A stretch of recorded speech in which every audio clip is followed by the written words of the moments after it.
Bonjour à tous.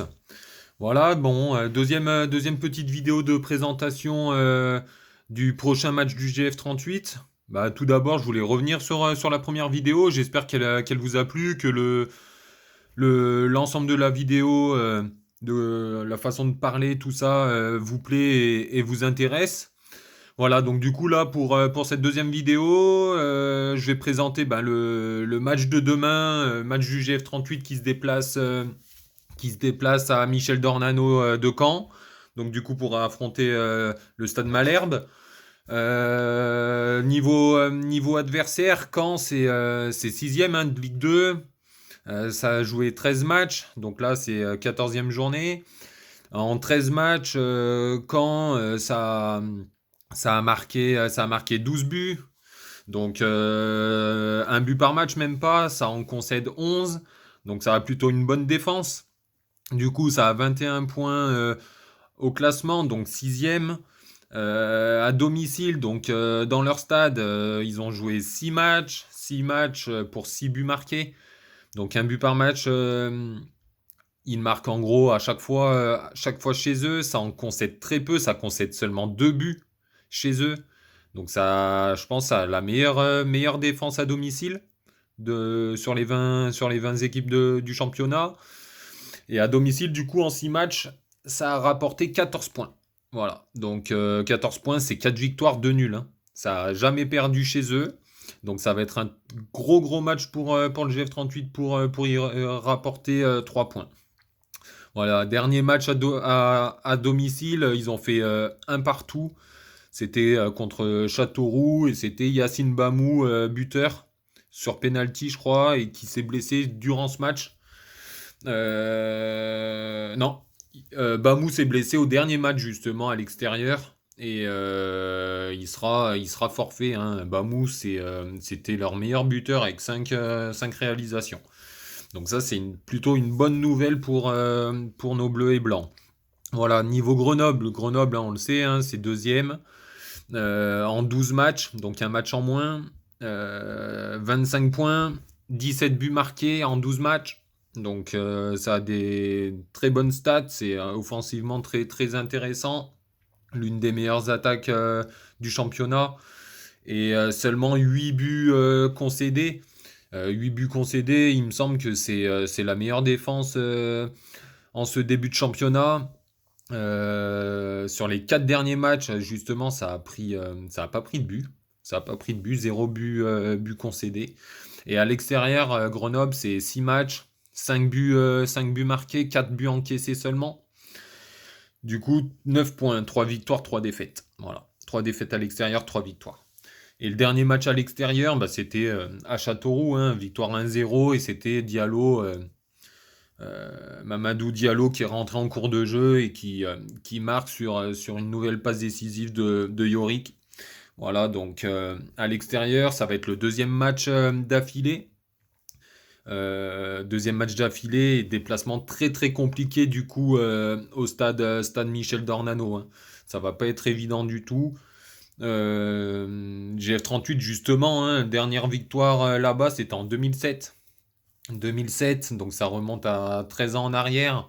Mais si vous vous rappelez de la dernière vidéo que je vous ai faite, je vous parlais je crois, 19 ans, je crois que Grenoble n'avait pas gagné à Châteauroux. Bah là, c'est 13 ans et j'espère qu'il y aura le même résultat au final. Voilà, c'est tout ce que je souhaite pour le GF38. Euh, la saison dernière, pour en revenir à ce match-là, la saison dernière, c'est Caen qui avait gagné à domicile 2-0, hein, on se rappelle, avec la grosse boulette de Brice.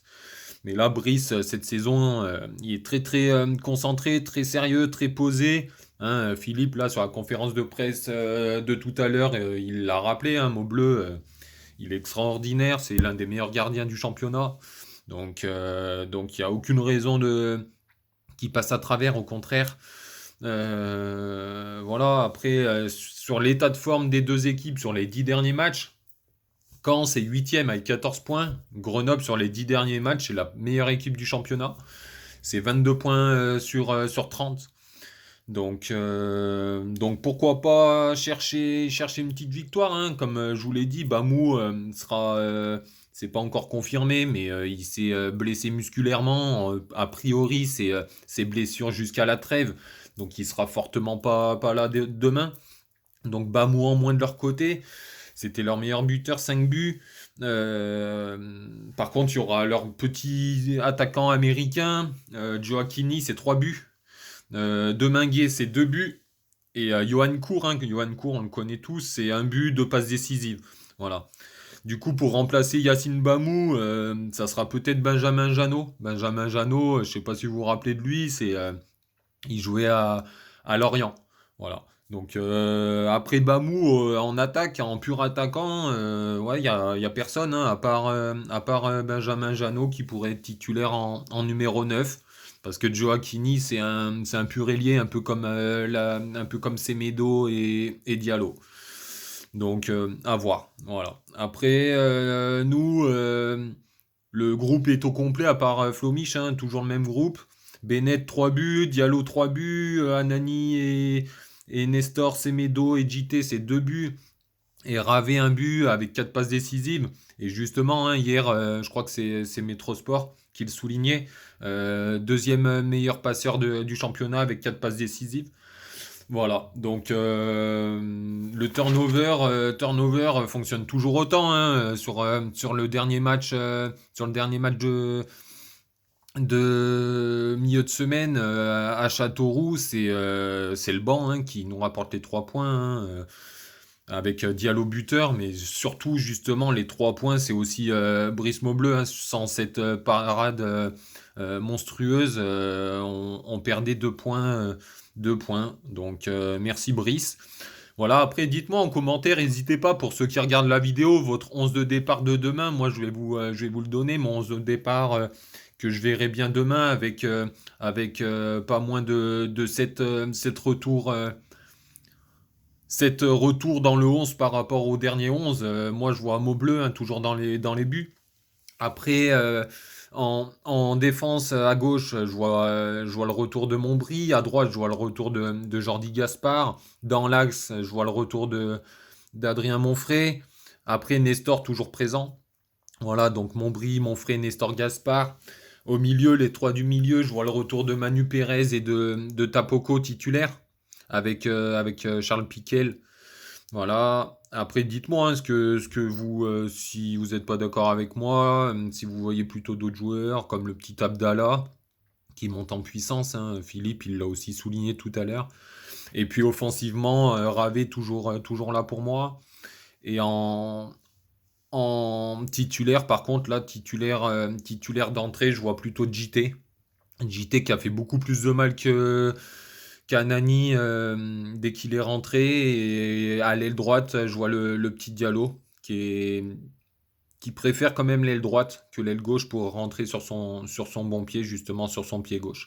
Voilà, et après en possible rentrée, Anani, Bennett, Semedo, Enen et Abdallah.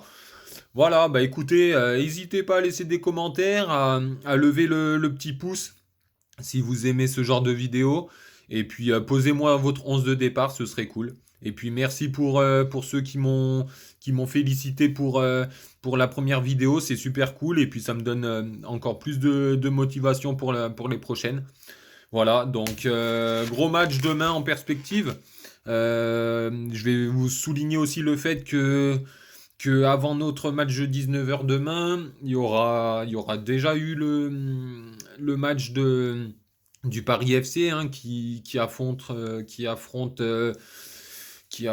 un très bon classé aussi. Je crois qu'ils affrontent 3, donc Paris FC 3. Un petit match nul de leur côté, une petite victoire de notre côté à nous, ce serait l'idéal. Voilà, mais en tout cas, zéro pression pour ce match. Pour moi, honnêtement, un petit point du match nul, ce serait déjà un très bon point, sachant qu'on a encore un match en retard. Donc pourquoi pas un petit nul? Parce que bon, ça va pas être évident, mais j'espère quand même la victoire, clairement. Voilà. Mais voilà, je vous remercie à tous, et puis Forza Grenoble. Ciao, ciao.